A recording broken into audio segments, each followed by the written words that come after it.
ಇವರು ನನಗೆ ಹೇಳಿದಕ್ಕೆ ಪ್ರತಿ ವರ್ಷ ಬರ್ತಿತ್ತು ಕಾಲ್, ನನಗೆ ಪ್ರತಿ ಸಲ ನಾನು ಮಾಡೋಣ ಅಂತ ಹೇಳ್ತಿದ್ದೆ. ಈ ಸಲ ಬಂದಾಗ ನಾನು ಸುಚಿ ಅವ್ರಿಗೆ ಕೇಳಿದೆ. ಸುಚಿ ಅವರು ಮದುವೆ ಆಗಿ ಮನೆಗೆ ಬಂದು 2 ವರ್ಷ ಆಗಿತ್ತು. ಅವ್ರಿಗೆ ಕೇಳಿದೆ, ಸುಚಿ ನಾನು ಮಾಡಲ್ಲ ಬಿಗ್ ಬಾಸ್ ಅಂತ. ಹೋಗು ಸಂಗಿ, ಜನಕ್ಕೆ ಗೊತ್ತಾಗ್ಬೇಕು ನೀನ್ ಏನು, ನಿನ್ ವ್ಯಕ್ತಿತ್ವ ಏನು, ಜನಕ್ಕೆ ಖಂಡಿತವಾಗ್ಲೂ ಖುಷಿ ಆಗುತ್ತೆ, ಅವ್ರನ್ನ ಇಷ್ಟಪಡ್ತಾರೆ ಅಂತ ಹೇಳಿದಕ್ಕೆ ನಾನು ಅವತ್ತು ಅಲ್ಲಿ ಮುಖ್ಯ ದ್ವಾರದಿಂದ ಒಳಗೆ ಹೋದೆ. So main reason, main pillar, ನಾನು ಅಲ್ಲಿ ಹೋರಾಟ ಮಾಡ್ತಿರ್ಬೇಕಿದ್ರೆ ಹೊರಗೆ ಇವರು ಹೋರಾಟ ಮಾಡ್ತಿದ್ರು ನನ್ನ ಹೇಟರ್ಸ್ ಜೊತೆಗೆ. ಶೀ ಸ್ಟುಡ್ ಟಾಲ್.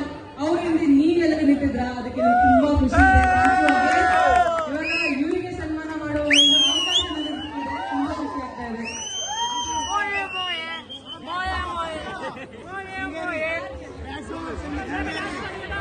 ಅಕ್ಕ ಬೇಗ ಡ್ಯಾನ್ಸ್ ಆಡ್ರಿ, ಇಲ್ಲ ಡ್ಯಾನ್ಸ್ ಹಾಕ್ಬಿಡ್ತೀವಿ ನೋಡ್ರಿ. ಮೋಯೆ ಮೋಯೆ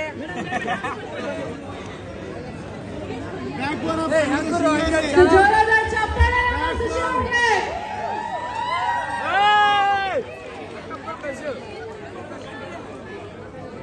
ನಮ್ಮ ಸಂಗೀತ ಇಸ್ ರಿಯಲಿ ಬ್ಲೆಸ್ಡ್. ಯಾಕಂದ್ರೆ ಅಷ್ಟು ಚೆನ್ನಾಗಿ ನಮ್ಮ ಫ್ಯಾಮಿಲಿ ಅವರಿಗೆ ಸಿಕ್ಕಿದೆ. ಸೊ ಸಪೋರ್ಟಿಂಗ್ ಫ್ಯಾಮಿಲಿ ಅಂತಾನೆ ಹೇಳ್ಬೋದು, ಸ್ಪೆಷಲಿ ಅವ್ರ ಅಣ್ಣ ಹಾಗೂ ಅವರ ಅತ್ತಿಗೆ. ಸೊ ಇದಕ್ಕೆ ನಾವು ಜೋರಾದ ಒಂದು ಚಪ್ಪಾಳೆ ಕೊಡಬೇಕು. ಸಂತೋಷ್ ಅವರೇ, ನೀವು ಕೂಡ ಇಲ್ಲಿ ಬಂದ್ಬಿಡಿ, ಒಂದು ಫ್ಯಾಮಿಲಿ ಫೋಟೋ ಆಗುತ್ತೆ. ಸೊ ಒಂದು ಫೋಟೋ ತೆಗಿಯೋಣ.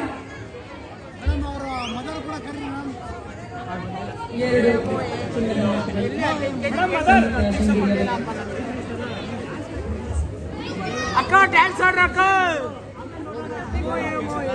ಮಾತಾಡ್ಬೇಕು.